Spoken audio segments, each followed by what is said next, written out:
Two new cars are coming, the Zeekr 7X and the Xpeng G9. They're coming to, well, they're already in Europe, just arrived in Europe, both of them. Both of them, we know the prices and the details. The size of these cars, they're mid to large electric SUVs. Both of them have very, very long range, incredibly fast charging. You're looking at 10 to 12 minutes, 10 to 13 minutes, depending on the battery size. And they're both coming to Australia. Here are the details of the new 7X and what I think it's actually going to cost. I know many of you are waiting to buy a Zeekr 7X. A lot of you have told me this, and you've been asking, what are the prices going to be? Is it going to be the same price as a Model Y? I've been saying, no, it's not. But I think we have a pretty good idea now of the pricing and the range of the Zeekr 7X for Europe and very likely for Australia within only a few months' time. Here are the details based on the European prices compared to the Tesla Model Y. We can extrapolate what the price will be approximately in Australia, and obviously I can reveal what the prices are in Europe as well. Hello, my friends. Welcome to the channel. Great to have you with us. I'll be at the Melbourne EV Auto Show on the 27th, 28th, and 29th of June. Love to see you there. I'll put a link in the description. If you click on that link, you will get a discount. Price of the Tesla Model Y in the Netherlands is 46,000 euros. So that's the base model, Model Y, 46,000 euros. Kind of expensive in comparison to what it costs in Australia. Actually very expensive. But we can compare the prices here and work out the difference because the Zeekr 7X is for sale in the Netherlands right now and in Sweden and in Norway. The price in the Netherlands is 53,000, meaning it is exactly 7,000 euros more expensive to buy a Zeekr 7X than it is to buy a Tesla Model Y. Seems like really good value, actually. I think it's worth the 7,000 euros, to be honest. So we know the price in Sweden is 54,000 US dollars, and it is 52,000 US dollars in Norway, 60,000 US dollars in the Netherlands. The price in Norway seems actually really good, 52,000 US dollars. But anyway, this gives us an idea that it looks like the price is approximately 7,000 euros difference, or about 12,000 Australian dollars. And that's similar for Norway as well.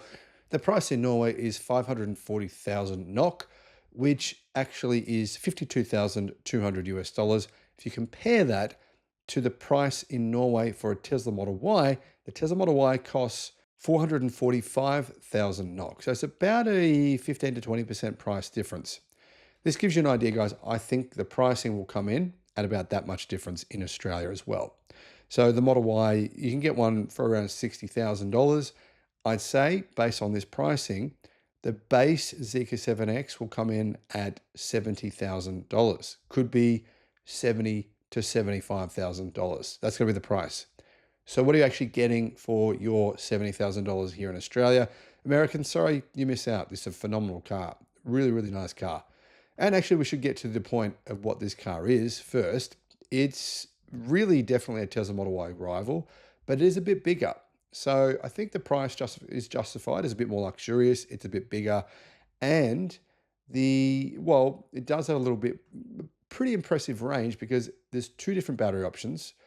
First, there's a 75 kilowatt hour golden brick battery, and that's a lithium iron phosphate battery made by Geely.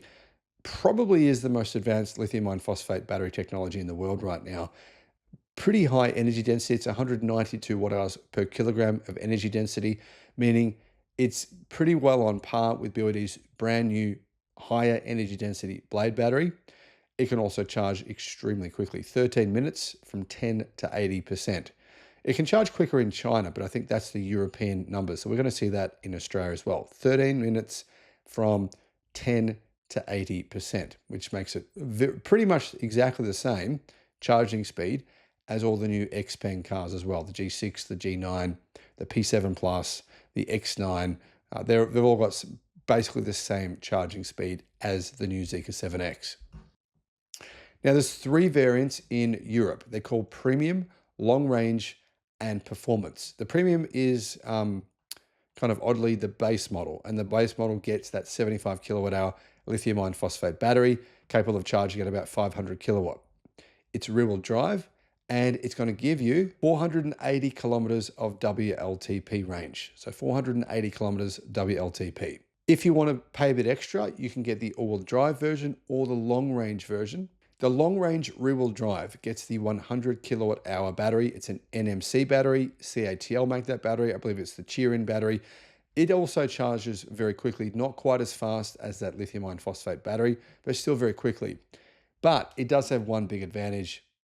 It has 615 kilometers of range, one of the longest range electric cars you can buy in Europe and soon, I'm guessing, in Australia as well. So 615 kilometers of range. That's a lot. 100 kilowatt hour battery. I mean, that's quite a big battery. If you want to get the all-wheel drive version of that car, the range falls to 543 kilometers because of bigger wheels and a second motor. So you're going to lose around nearly 70 kilometers, or actually 72 kilometers of range less because of that extra motor and bigger wheels. I personally think the pick of the bunch here for me is the long-range rear-wheel drive. Now, I should point out that actually the charging speed is the same for the long-range rear-wheel drive and all-wheel drive. It's 13 minutes. According to Zeekr Europe, they've actually tweeted this or X'd this on X. Hard to say that. Weird. Anyhow, 13 minutes DC fast charging for that 100 kilowatt hour battery, which is actually quite staggering. Now, one of the features of this car that really stands out, there's very few EVs on the market that can tow what this can tow. It can do 2 tons of brake towing. Most cars, they're at about 1,500 kilos brake towing max. So Zeekr have increased that brake towing figure. And that's probably good for a lot of Australians who might consider this car. Probably a good car if you've got to do some towing with that big 100 kilowatt hour battery pack, a very, very fast charging speed. I think it would probably be an ideal tow vehicle, not for like massive caravans, but you know, you could definitely tow a smaller, medium-sized caravan with this if you wanted to. So the size of this car, yeah, it's about 5% bigger than a Tesla Model Y. It's 4,825 millimeters long, and I should say 5% bigger than both the Model Y and the XP and G6, which are both the same size. Also worth mentioning, guys, that there's been some incredible. Unfortunately, I was invited to test drive the Zeekr 7X in China. Thank you, Zeekr. But I wasn't able to at the time because of the family situation. You guys know how it is. But I saw some of the videos that came out from people who did go to that trip and they tested the car. And the off-roading of this car is incredibly impressive. This car has some serious off-roading ability, which you would not think it. In addition, it is actually quite a fast car. The all-wheel drive version can do 0 to 100 in only 3.8 seconds. But anyway, that's extremely fast. And the reason it's so fast, well, it has 360 kilowatt of power. So those 2 motors combined for 360 kilowatt. I mean, it's generally, if you think about it, right, it's faster than some of these cars. I don't know about you, but for me, 10 years ago, 10, 15 years ago, I used to think, I wouldn't mind one of those BMWs, one of those Audis, one of those performance vehicles that are, more than $100,000. And they weren't as fast as this. So it kind of gives you an idea of the performance. The rear-wheel drive version is not quite as quick, but according to cnavpost.com, the rear-wheel drive version still has 310 kilowatt and peak torque of 440 newton meters. I don't know if those numbers are correct, but performance is 5.7 seconds, 0 to 100 kilometers an hour. One thing that could mean the Zeekr 7X will be cheaper than what I've said in this video so far is the fact that Australia has no tariffs on Chinese cars. So Zeekr, obviously, Geely, Zeekr, Volvo, they have to pay, I believe it's about a total of about a 30% tariff, including the Chinese specific tariff plus the 10% tariff for all cars coming into Europe. So a 30% tariff, whereas China sending cars to Australia, there's 0 tariff. And the thing is, in China, the price of the base model Zeekr 7X is actually about the same price as the price of a Tesla Model Y base model.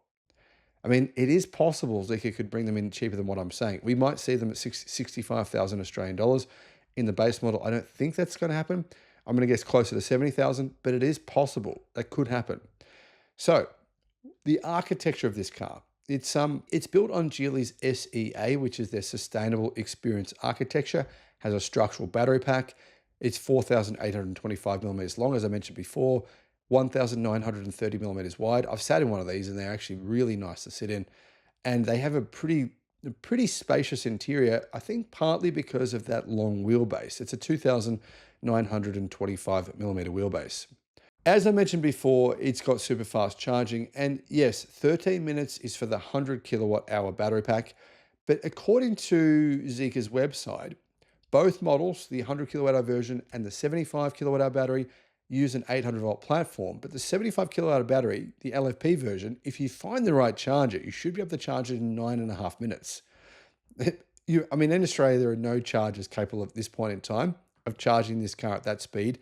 But I've heard that Zeekr and Xpeng are both planning on installing 450 kilowatt chargers in Australia. So it's possible you'll be able to do this within the next maybe 12 to 24 months. At this point in time here in Australia, the only model of car you can buy, well, only two models, I should say, from Zeekr are the Zeekr X SUV, which I tested in China. I think it's a really good value for money car because it now starts at 50,000 Australian dollars. Extremely good value. That's obviously a much smaller car than the Zeekr 7X. But Zeekr also have the Zeekr Electric MPV, and that's a proper luxury car. I mean, that's a legitimate luxury car. I've never heard any automotive journalist argue with that claim that I've been making ever before. Anyone who's actually sat in one and driven one would say, yeah, that's very accurate. They're definitely a luxury car. So guys, I hope that helps you to get an idea of this car, the specifications, the likely pricing. My guess, my personal guess, is going to come in at $70,000 for that 75 kilowatt hour battery version, which has around 470 kilometers of range. My guess would be the long range version would be approximately $80,000. What's gonna go up against this? What car will it rival? What car will be a potential rival for it? Well, I can tell you what I think is a very strong rival for it, and a car you maybe might want to consider: the Xpeng G9. The G9 is a very similar size to this, a tiny bit bigger, but very, very similar size, very similar range and specifications, charging speed. Both of them are very, very, very, very, very good cars that I think you can't go past. I really don't understand why, if you're in this market for a car this sort of size and this kind of like level of specification, either of these two cars would be number one for me. I mean, I'd be shopping, cross shopping these two and just forgetting about everything else. There's nothing else that I think competes with either of those two cars. But I'm jumping the gun a little bit because we haven't seen the prices here in Australia for these two vehicles. But I think from what we're seeing here, prices in Europe, prices in China, that we can use to kind of compare them, you can see these two cars are going to be the best value in this segment. I mean, think about it, guys. What are the alternatives in this segment for a car this big? Just a tiny little bit bigger is, say, a Hyundai Ioniq 9 and the Kia EV9, but they start at $100,000 with less range, less features. So these two cars are going to be the real family cars that are going to stand out from the rest, I think. Let me know what your thoughts are in the comments.